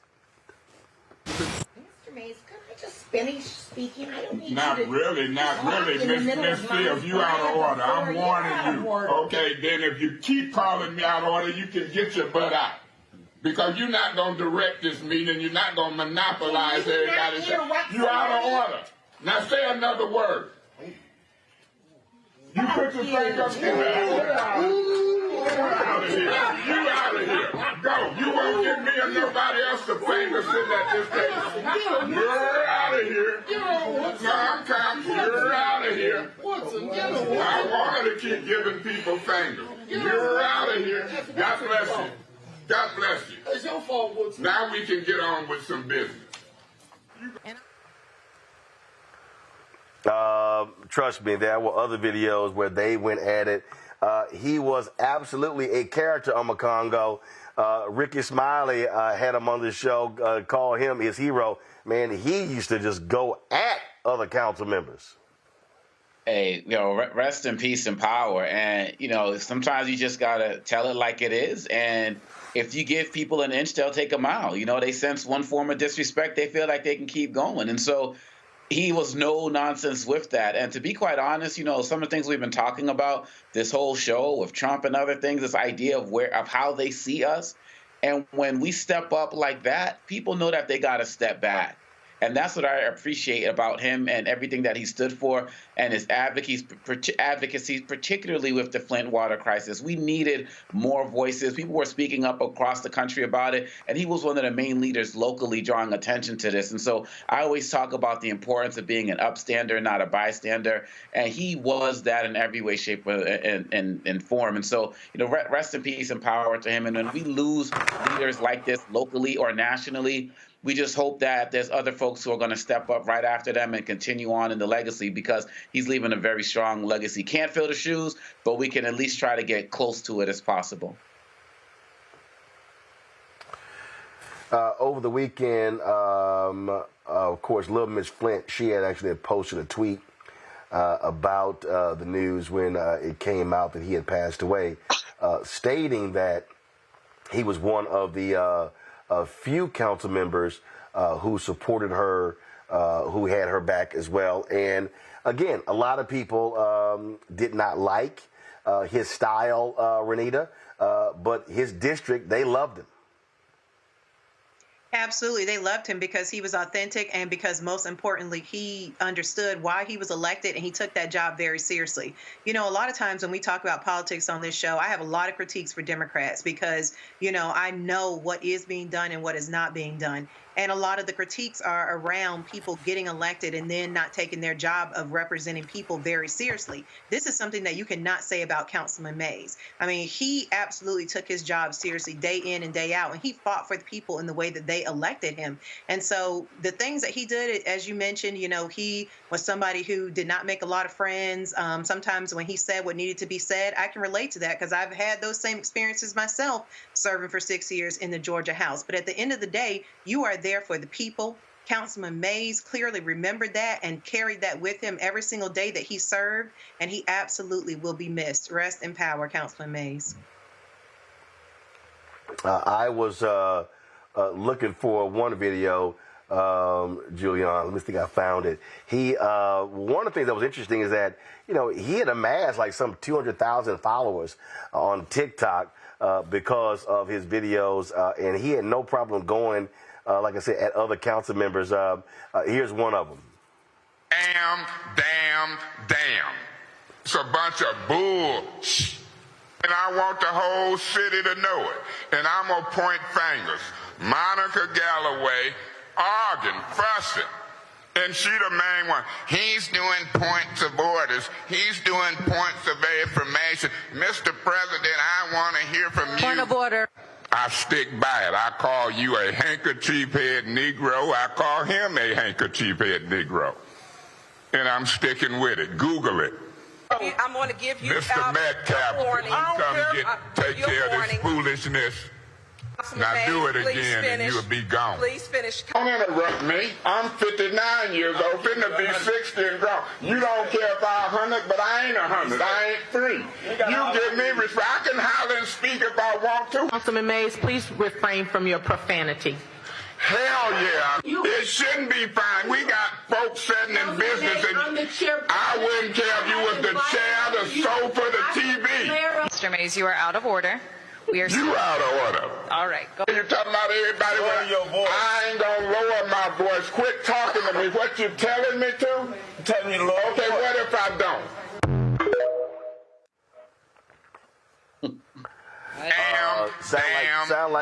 Sound like your kind of council member, Julianne. Hey, I love the brother. You know, first of all, we lose so much in the name of decorum, propriety. You know, I mean, somebody might say he was over the top, but public policy in Flint was over the top. How do you end up with a water system that isn't working where people have to use bottled water? That's over the top. So if he had to throw a few dams in there to make his point, hey, I'm with him. Again, so much of reality is swallowed by decorum. It's like these members of Congress, my esteemed colleague. You're not esteemed. None of y'all are esteemed, but you say that, and you know, it's like trying to make chicken salad out of chicken spit.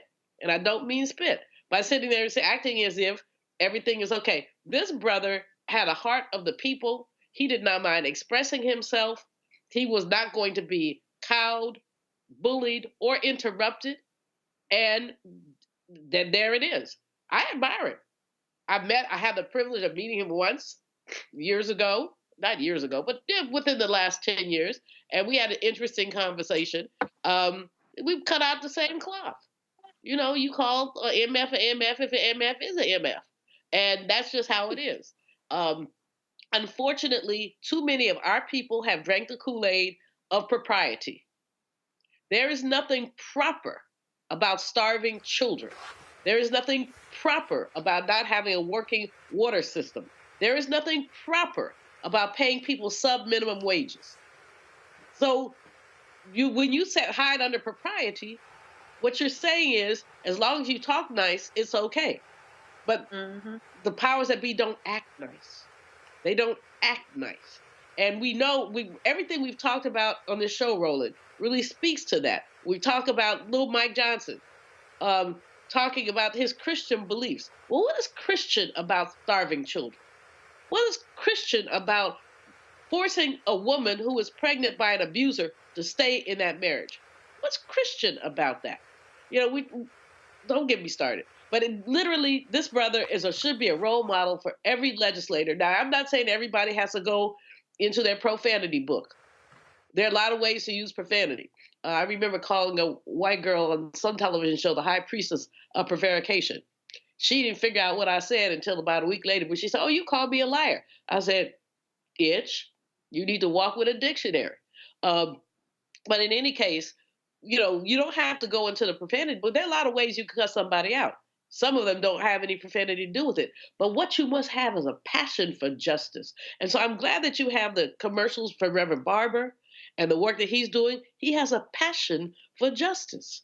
And this brother, Councilman Mays, a passion for justice. And that's a passion that I think many of us trade decorum for passion.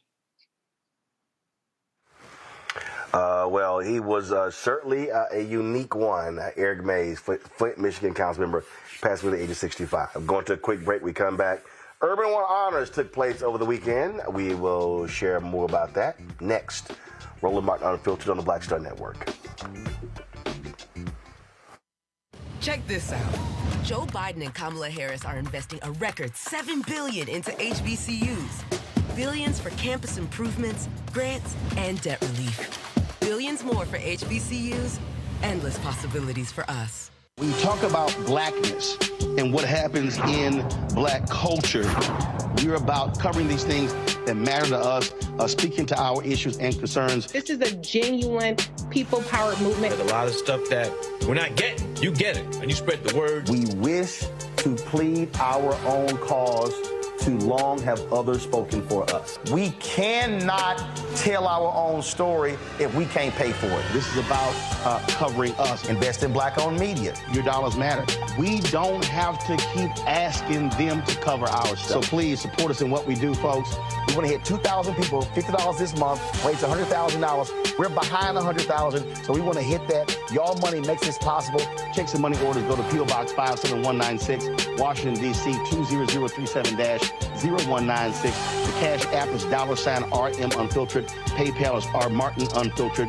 Venmo is RM Unfiltered. Zelle is Roland at RolandSMartin.com.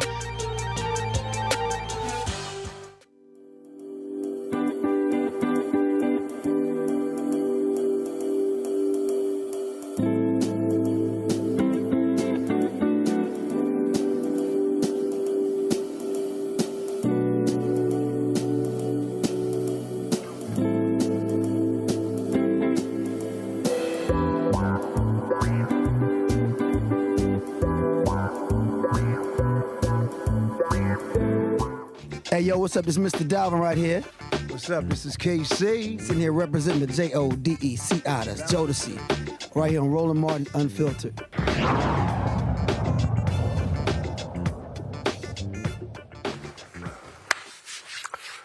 Folks, last night on TV One, the 6th annual Urban One Honors aired. That was shot last month in Atlanta. I was there.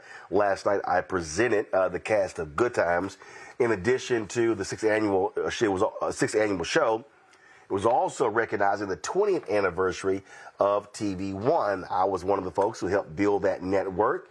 Of course, last night's show honored some of the best and brightest in Black America, including Dionne Warwick, recognized Lifetime Achievement Award honoree, Mary J. Blige, Frankie Beverly, Donald Lawrence, and Chloe Bailey. All of them were, of course, recognized. It was a great affair. And on the red carpet before we started, I had an opportunity to chat with my Houston homegirl, LaToya Luckett. How does it feel to be here tonight? Feels great, especially considering I was one of the folks that helped build this network. One of the originals. Light flicks. No, I'm just, I'm just saying. Facts. No, it's facts. It's facts. I was telling someone earlier, what people don't understand is that when we were starting, you had to go to each individual city to convince the local cable company to put TV One on. And so they would send me out and we would do events. So I'm talking about Rochester, New York, Buffalo, New York, Savannah, Georgia, San Antonio, Fort Worth. So we had to put on these like events to get African Americans hyped up. And so travel all around Mississippi, Alabama, travel all around this country to get TV1 on all of these different cable systems. And so it's not like, oh, I can launch a digital show and we're everywhere. No, you had to go to each individual city. So it was always interesting. I'm sure. I remember freezing my butt off in Wichita, Kansas. Can't be colder than it is today. Oh, no, baby, this is the Midwest. Oh, Lord. Oh, no, it was cold. So, you know I'm not built from that. So I'm thinking back to all of that, and I actually came across the videos of the first news special we did. It was a national conference of national black mayors. It was at the Lorraine Motel, now Civil Rights Museum. And it was so yes, the last 20 years has been a lot of memories. He's always at the root of something. First of all, if you know him, first of all, he's gonna be fresh to death. I'm surprised he don't have his feathers, because normally it's a feather coming out of the pocket. Scott, so I needed to hit him with this one here. So.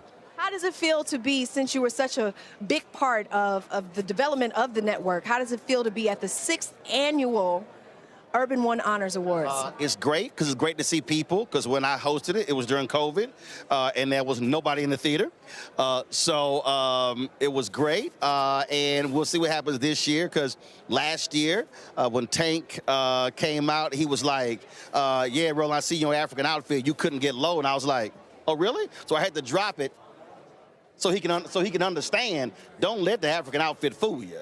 So we'll see what happens this year.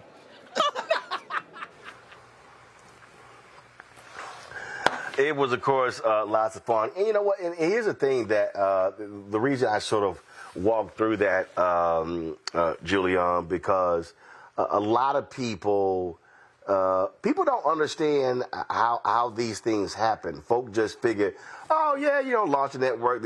No, it's a whole lot of drama behind it, and a lot of people also need to understand. And I was going over.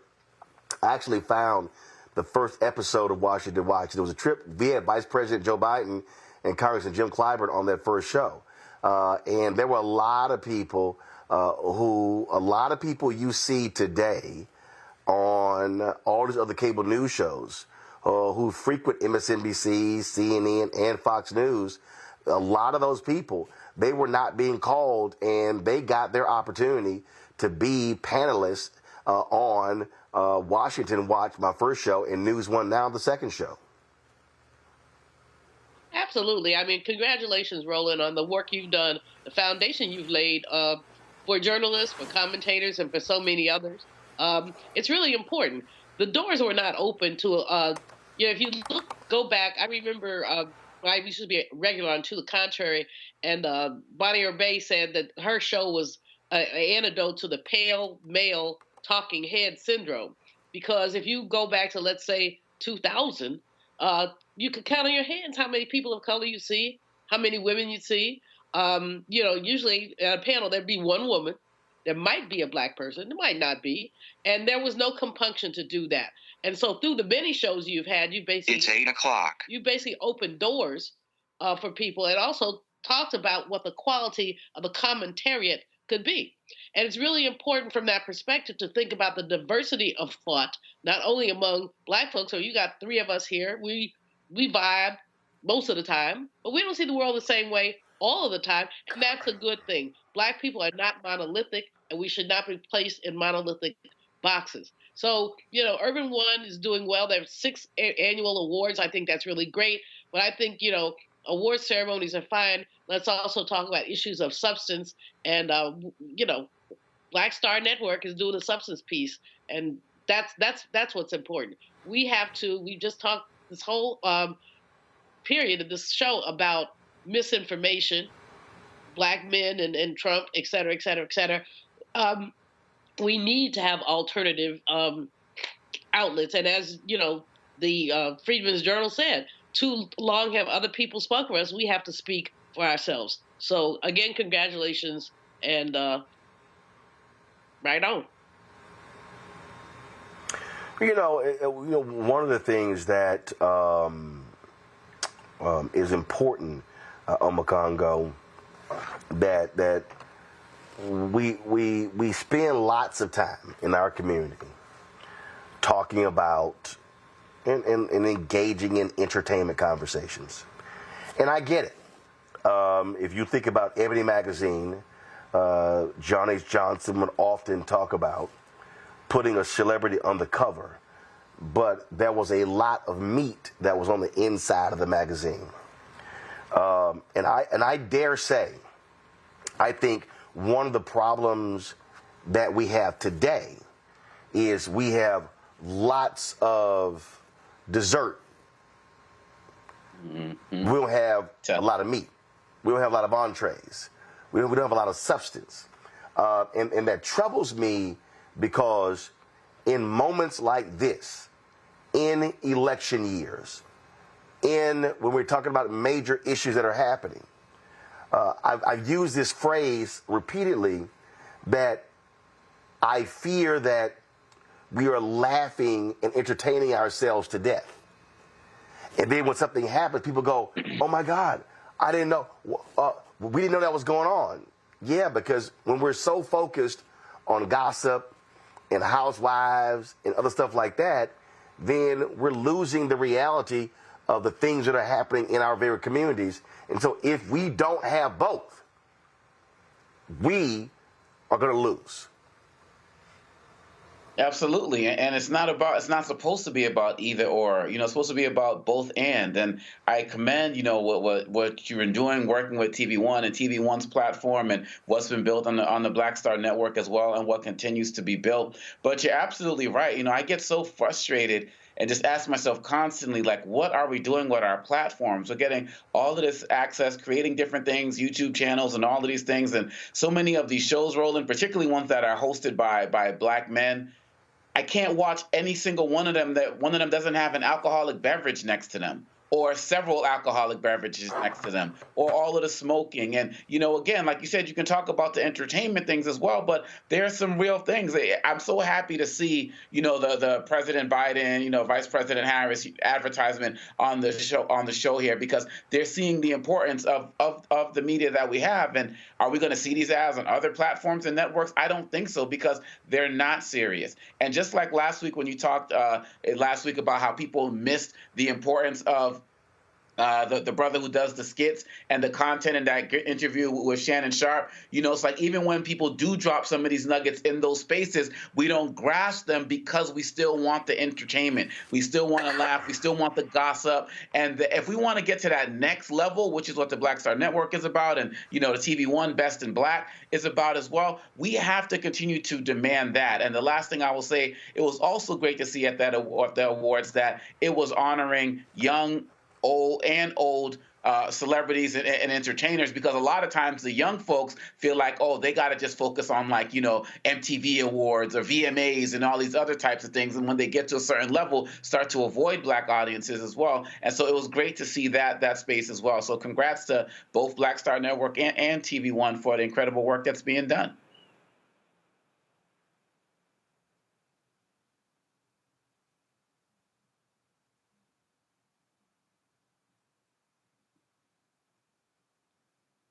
That was a video that was played during one of the commercial breaks that I asked them to send to me. So, this out. TV1's new one now. What we represented was a place for Black America to come, listen, and learn about what was happening in this country. So when you talk about the importance of media, having a Black network with dramas, comedies, entertainment, gives you a whole perspective of Black America. Happy 20th anniversary, TV1. I am eternally grateful.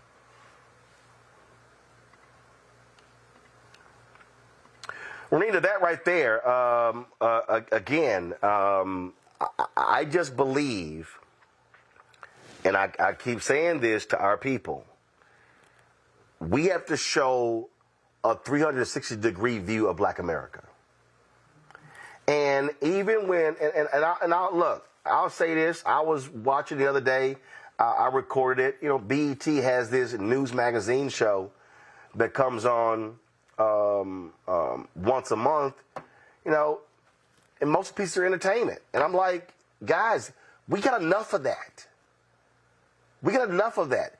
There is a dearth of news and information that feeds us and that sustains us, and it all can't be sports and entertainment.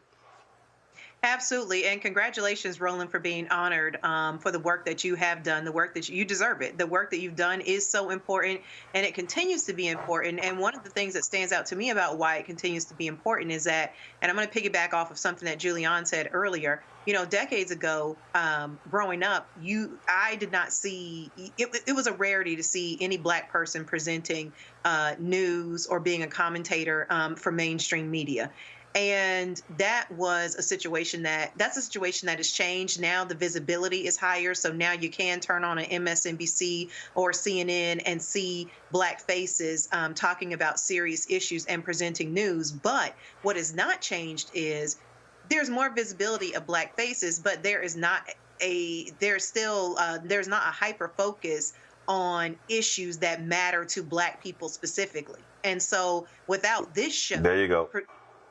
Without this show presenting Black news on a daily basis to Black folks, we would not be able to hear our issues articulated. We would not hear different perspectives. So while the visibility has increased, which is great, that is not the same thing as reflecting our issues and increasing substance around the things that we need to know that are not related to entertainment. And so you are filling a void that is very, very important for us because we are not all a monolith. And by evidence of how well this show has done, and News One as well, you know, there is obviously a Black audience that wants to know about politics and know about things that are not related to entertainment. And I just think for so long, Black people have been given what has been mostly just entertainment based, with the underlying sort of thinking that that is all that matters to us, and it's just not true. Well, look, I'll tell you this here. When we launched this show, I had reached out to YouTube was actually funding a lot of different things. And I talked to people there, and we were told Black news won't work. And I said, okay, watch us. And we've shown them that. And sure, there are other platforms that get far more views that focus on entertainment and sports. And that's fine. I got no problem with that. But I've made perfectly clear, in this space, we know exactly what we're focusing on. And just like when I was at News One Now, I had a total ban on anything Kardashian. Mm-hmm. You couldn't even bring them up. At News One Now, because I was the host and managing editor, I didn't allow reality show people to come on. Matter of fact, that was one of them housewives. She came to D.C. I actually wasn't there that day. She came to D.C., and it was an initiative she was working on. I said, y'all can discuss the initiative, not her show. And so somebody was like, man, why are you so hard against these shows? I said, because I see how Black women are represented on those shows. Mm-hmm. And I said, I am not going to feed that beast. And I said, you don't have to like it, but that's why you're not managing editor. And I am. Right. And so this is why ownership also matters. And so we have got to understand in our community that there are things that are happening in cities across the country. And I get text messages and emails from people pleading with us to cover stories. And what's so sad is we don't have the resources. We don't have the resources of the New York Times, ABC, CNN, MSNBC. We can't send reporters and producers all around the country, which is why we're fighting for those advertising dollars, which is why we're calling out Big Pharma, spending billions of dollars elsewhere, virtually no money on Black media. And that means Pfizer. That means AstraZeneca. That means all these pharmaceuticals, Merck, all of them. Hell, Merck had a Black CEO and they wasn't spending money. So we have to understand that we do not, as a community, want to get to a point where all we have to show for ourselves is sports and entertainment. That is not how we survived through Jim Crow.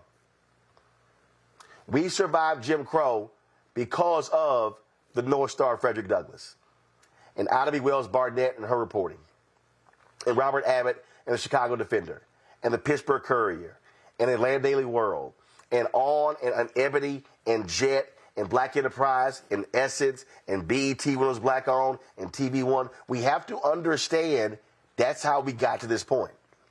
What we cannot do is lose sight of the news and information that informs us, that empowers us, that enlightens us, and educates us.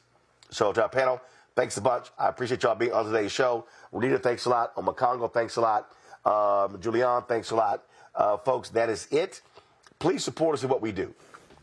Y'all hear me say this, and I love the people who go, man, I don't know why you be sitting here begging for money. Well, fool, NPR does it every day. PBS does it every day. So what are you talking about? The reality is we do not charge anybody out here for this content. I purposely said we're not going to charge a subscription fee. And we could have. We could have easily said, all right, to access our content, I'm going to charge, $5.99 a month, and I'm going to get, 20,000 people to pay $6 a month. And guess what? That's going to sit here and raise $1.8 million, and that's cool. Nope, I didn't want to do that. I wanted our information to be widely accessible to everybody. Posting it on social, streaming on YouTube, streaming on Facebook, streaming on Twitch, streaming on Instagram, streaming on the Black Star Network app, streaming on our 4 Fast channels. Because we need the information,